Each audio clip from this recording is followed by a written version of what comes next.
Cabaran ini adalah salah satu cabaran yang paling besar dan utama golongan anak muda kita berhadapan dengan hari ini.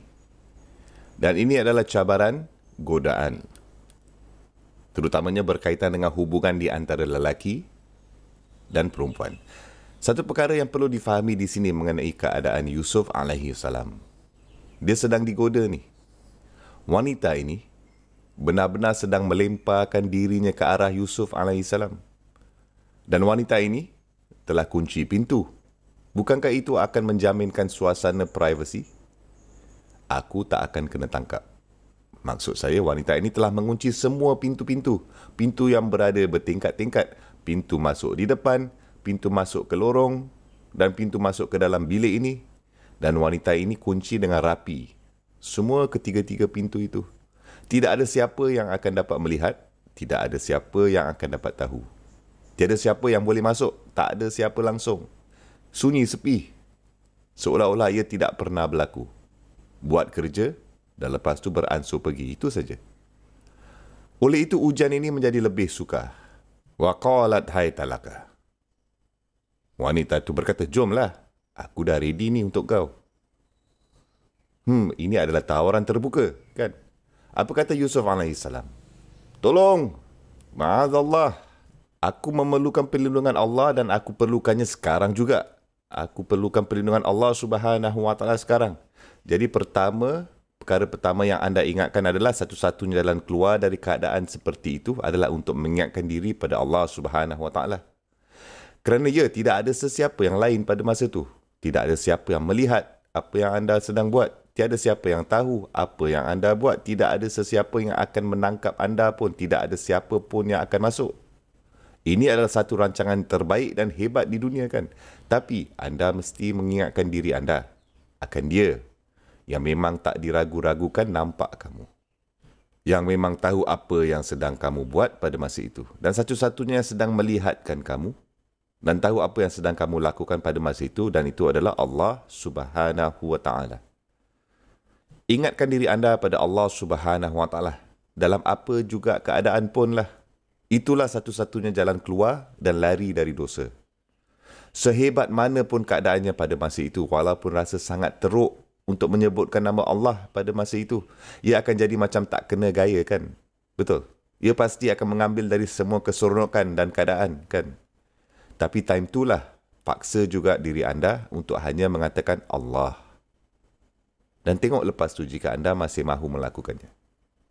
Apa jenis dosa pun, anda secara peribadi, secara individu sebagai manusia dengan kekurangan dan kelemahan anda mungkin tidak dapat mengatasikan ujian itu. Yang memang pastinya anda terlalu lemah. Tapi, anda tidak perlu mengatasi ujian itu dengan sendirinya, betul? Siapa yang sentiasa kamu ada di pihak kamu? Allah Subhanahu Wa Taala.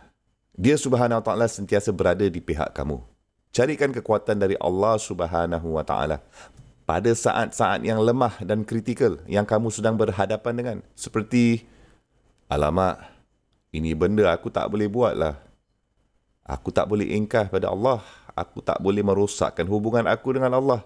Gantikan semua itu hanya untuk beberapa saat keseronokan saja.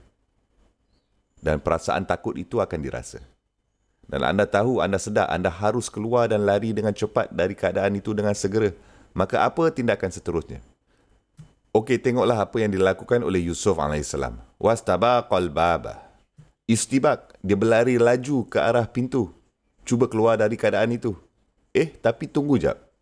Apa yang telah wanita itu buat pada pintu? Telah dikunci dengan rapi. Bertingkat-tingkat ada pintu. Bilik ada, pintu lorong ada. Lepas tu pintu utama, macam-macam pintu ada. Ada banyak pintu. Al-abwabah. Kata plural. Pintu-pintu. Dan dia mengunci semua pintu. Ia seperti apa yang kita katakan sekarang. Anda menguncikan sesuatu, lepas tu anda buang terus kunci. Cuba fikirkan ini sekejap. Yusuf AS adalah seorang Nabi dan seorang Rasul Allah. Betul. Bukankah para Nabi dan para utusan orang yang benar-benar pintar? Dan itu sudah tentu. Mereka yang paling pintar dan cerdik. Para ulama telah menulis, mereka bukan hanya orang yang sangat pintar. Mereka adalah orang yang paling pintar di antara semua manusia. Di mana keupayaan intelektual orang lain berakhir, Di situlah keupayaan intelektual para Nabi bermula alaihi wassalatu wassalam. Sekiranya mereka adalah manusia yang paling pintar, maka pintu itu sudah terkunci. Dan anda ni sedang bercakap tentang istana ni. Anda sedang bercakap mengenai pintu-pintu lama yang besar ni. Anda lepas tu sedang bercakap mengenai seseorang manusia yang bersaiz normal. Jika ketika manusia itu berlari dengan pantas, dengan laju ke arah pintu yang telah dikunci rapi, apa yang akan berlaku? Dia akan langgar pintu dan dia akan terus jatuh ke lantai, kan? Jadi, secara logik, adakah ia masuk akal untuk berlari dengan laju ke arah pintu yang anda tahu sudah dikunci rapi dan rapat? Tak, kan? Tak logik. Tapi apa yang dilakukan oleh Yusuf alaihissalam? Dia tahu, dia sedar bahawa dia harus keluar dari keadaan ini. Mati-mati kena lari, kena keluar. Jadi dia berlari ke arah pintu, mengetahui dengan baik dan melihatkan bahawa pintu itu sudah dikunci. Dia dapat melihat rantai di pemegang pintu dan padlock yang besar di pintu. Tetapi dia masih berlari. Adakah anda tahu mengapa? Kerana dia alaihissalam bertawakal kepada Allah Subhanahu wa taala. Dia alaihissalam dengan tangannya sendiri memang tidak dapat membuka rantai di pintu itu. Kunci di pintu itu dia memang tidak dapat melakukannya. Jadi dia berkata, "Ya Allah, aku akan melakukan apa yang aku mampu. Aku akan melakukan apa yang ada dalam kapasiti aku. Dan aku akan mengharapkan engkau untuk tolong handle benda-benda yang lain." Dan adakah Allah Subhanahu wa taala mempunyai batasan terhadap apa yang dia Subhanahu wa taala dapat lakukan? Tak, kan? Okey, sekarang apa yang diberitahu oleh hadis kepada kita? Sebaik saja dia alaihissalam meletakkan kakinya betul-betul di depan pintu, apa yang berlaku pada pintu itu? Ia terus terbuka, terbang melayang. Dan ketika dia sampai di set pintu seterusnya yang wanita itu telah kunci juga, sebaik saja dia alaihissalam sampai di sana, apa yang terjadi pada pintu-pintu itu? Boom! Boom, ia terbuka lagi melayang. Dia terus berlari dan semua pintu terus terbuka dan Allah Subhanahu wa taala mengizinkannya sebagai peringatan kepada kita semua. Kita semua kan akan menghadapi situasi yang amat sukar. Kita semua akan kena tangani kesukaran dan juga godaan juga. Kita mesti kekalkan kekuatan. Kita mesti bertahan dan cekal.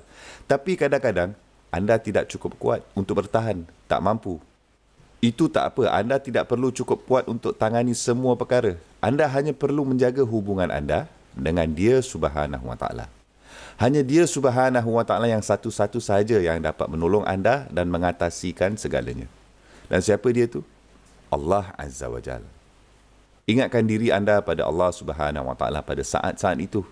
Dan apabila anda menemukan kekuatan itu dan keyakinan rohani, spiritual, untuk mengatasi dan melawan kerana anda telah memikirkan tentang Allah Subhanahu wa taala sekarang. Anda telah mengingatkan diri anda pada Allah Subhanahu wa taala. Sekarang keluar. Lari. Lari jauh. Sekarang bawakan diri anda kepada keadaan dan situasi yang lebih baik. Keluar dan lari jauh dari tempat itu dan keadaan itu yang telah membuatkan anda terasa tergoda. Dan kadang-kadang kelihatan seperti, tapi macam mana aku nak keluar dari situ? Lakukanlah apa yang boleh kamu lakukan. Sekiranya anda sekurang-kurangnya pergi dari situ ke pintu, buatlah sekurang-kurangnya sebanyak itu. Lakukan apa yang kamu mampu dan biarkan Allah Subhanahu wa taala menjagakan yang lain. Kerana ingat, Allah Subhanahu wa taala tidak mempunyai sebarang batasan pun. Dan dia Subhanahu wa taala akan membuatkan sesuatu yang ajaib terjadi untuk anda apabila anda bertawakal kepada dia satu-satunya. Seperti mana yang dia Subhanahu wa taala telah lakukan untuk Yusuf alaihissalam. Subhanallah.